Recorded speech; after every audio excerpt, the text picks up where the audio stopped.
यदि आपकी उम्र 25 वर्ष या इससे ज़्यादा है तो आपने अपने जीवन में कभी ना कभी आँखों के फड़कने को या आई ट्विचिंग को महसूस ज़रूर किया होगा। वैसे हमारे देश में आँखों के फड़कने को शुभ या अशुभ घटनाओं से भी जोड़ा जाता है, लेकिन स्वास्थ्य के विषय में आँखों का फड़कना सामान्यतः एक मामूली बात है। इसमें कोई ऐसी समस्या नहीं होती है और आँखों का फड़कना एक समय के हिसाब से अपने आप ही ठीक हो जाता है बिना किसी इलाज के। किंतु जब यही आँखों का फड़कना काफ़ी लंबे समय से हो, दोनों आँखें फड़क रही हों और आँखों की दृष्टि में बाधा बन रही हो, हमें देखने में दिक्कत हो रही है आँखों के फड़कने की वजह से या हमारी आईलिड्स की लगातार ब्लिंकिंग की वजह से, तो यह एक समस्या बन जाती है और इस बीमारी को हम ब्लेफेरोस्पाज्म के नाम से जानते हैं। वैसे ब्लेफेरोस्पाज्म की दिक्कत जो है यह बहुत रेयर होती है और हजारों लोगों में से किसी एक या दो व्यक्ति को हो सकती है। नमस्कार दोस्तों, मैं डॉक्टर प्रदीप आपका अपने एमएससी चैनल में दिल की गहराइयों से बहुत बहुत स्वागत करता हूं और आज हम बात कर रहे हैं आंखों की एक ऐसी दिक्कत के बारे में जिसे हम ब्लेफेरोस्पाज्म के नाम से जानते हैं। ब्लेफेरोस्पाज्म, जिसमें ब्लेफेरो का मतलब होता है आईलिड्स और स्पाज्म मतलब ऐंठन होना, मतलब आईलिड्स का किसी वजह से ऐंठन होना, बार बार ब्लिंक करना जो हमारे कंट्रोल में नहीं होता है। ब्लेफेरोस्पाज्म की दिक्कत शुरुआत में एक मामूली सी ट्विचिंग से होती है, मामूली सी आंखों के फड़कन जैसी ही यह दिक्कत शुरू होती है, लेकिन समय के साथ साथ में आंखों में ऐंठन बढ़ने लगती है, आंखों की जो आईलिड्स होती है वह लगातार ब्लिंक करने लगती है, पेशेंट्स को अपनी आंखें खोलने में दिक्कत होती है। यदि हम पेशेंट्स को टाइट से आंखें बंद करने के लिए कहें ऐसे करके, तो जब टाइट से आंखें बंद करने के बाद उसको खोलने के लिए कहते हैं तो वह अपने आप को असमर्थ पाता है अपनी आंखें खोलने में। तो वो इस प्रकार से उसके कुछ एक्सप्रेशंस होते हैं, देखेंगे। आंखें खोलो,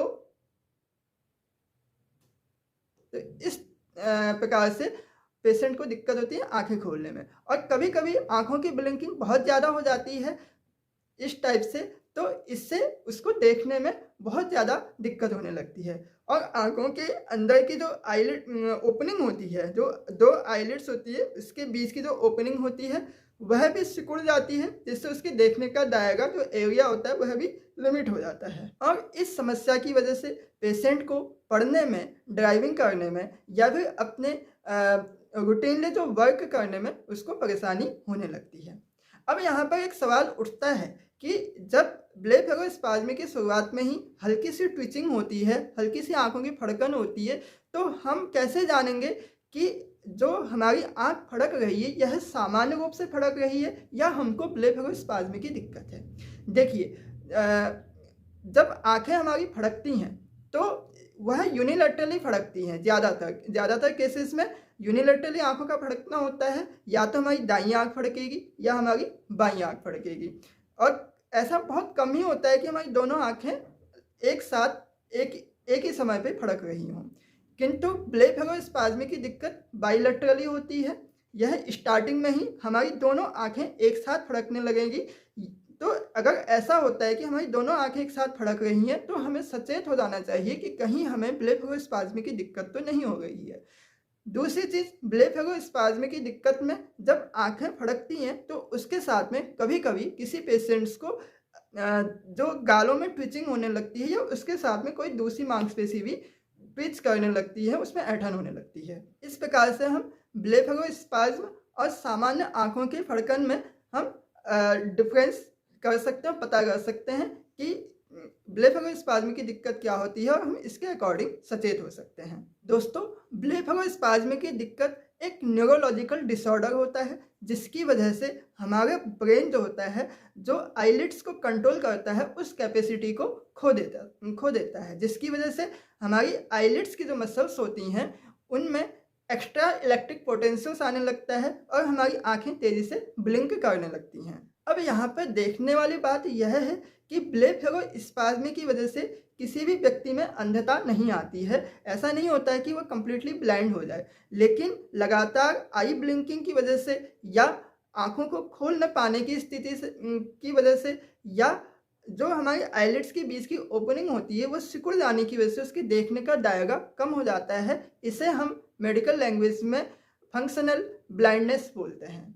अब हम जानेंगे कि ब्लेफेरोस्पाज्म के क्या कारण होते हैं, यह क्यों होता है। वैसे तो अब तक इनके कारणों को कोई पहचान नहीं पाया है। अभी तक ब्लेफेरोस्पाज्म के कारण जो हैं अज्ञात हैं, लेकिन यह देखा गया है कि कुछ स्पेसिफिक मेडिसिन्स जो स्पेशल डिजीज़ में दी जाती है, जैसे पार्किंसन डिजीज़ में और विल्सन्स डिजीज़ में दी जाती है। मेज सिंड्रोम होता है, उसमें कुछ स्पेसिफिक मेडिसिन्स दी जाती हैं, या फिर जनरल डिस्टोनिया जो होता है आँखों का, उसमें जो मेडिसिन्स दी जाती हैं। तो यह देखा गया है कि इन मेडिसिन्स के साइड इफ़ेक्ट के रूप में ब्लेफेरोस्पाज्म की दिक्कत हो सकती है।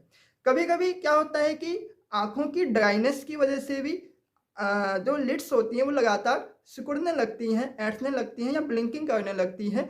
तो कभी-कभी ऐसी कंडीशंस होती है, तो यह ब्लेफेरोस्पाज्म में नहीं आता है, लेकिन ऐसा लगता है कि ब्लेफेरोस्पाज्म की दिक्कत हो रही है। ऐसे मामलों में जब आँखों में ड्राइनेस हो तो डॉक्टर को ज़रूर दिखाना चाहिए, तो उससे पता चल जाता है कि वाक़ई में ब्लेफेरोस्पाज्म है या आँखों की ड्राइनेस है। अब हम बात करेंगे कि ब्लेफेरोस्पाज्म का इलाज किस प्रकार से होता है। वैसे तो यह माना गया है कि ब्लेफेरोस्पाज्म की दिक्कत एक लाइलाज बीमारी है, इसको हम परमानेंटली ठीक नहीं कर सकते हैं। और एलोपैथी में इसके लिए एक इंजेक्शंस का इस्तेमाल किया जाता है, जिसका नाम है बोटुलिनम टॉक्सिन्स इंजेक्शन।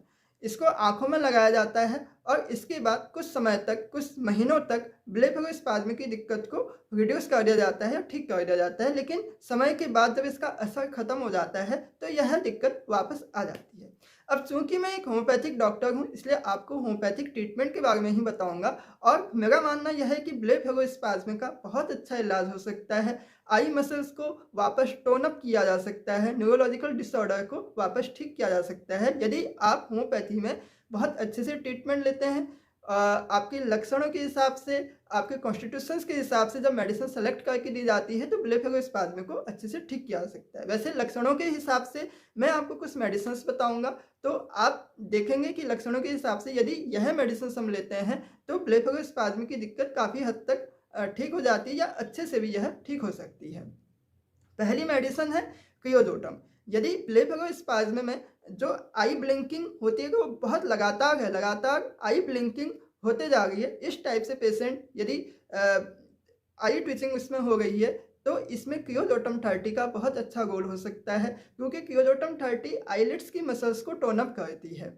यदि आपको इस प्रकार की दिक्कत है तो क्रियोडोटम 30 की एक बूंद सुबह, एक बूंद शाम को लगातार 1 हफ्ते तक लेंगे तो आप देखेंगे कि आपकी दिक्कतों में काफ़ी आराम है। यदि आराम मिलता है तो आगे इसे कंटिन्यू कर सकते हैं। इसी प्रकार से ब्लेफेरोस्पाज्म में मेजोरियम 30 बहुत अच्छा काम कर सकती है। मेडिसिन दे दूंगा, मेडिसिन की स्पेलिंग लिख दूंगा, आप देख लीजिएगा। तो इसमें क्या होता है कि यदि आपकी आंखों की मसल्स में ट्विचिंग है और उसके साथ भी किसी गाल में भी ट्विचिंग हो गई है, अलग दूसरी किसी मांसपेशी में ट्विचिंग हो गई है, या पेट के अंदर में फड़कन महसूस हो गई है आंखों की ट्विचिंग के साथ साथ में, तो इस प्रकार के ब्लेफेरोस्पाज्म में मेजोरियम 30 बहुत अच्छा काम कर सकती है।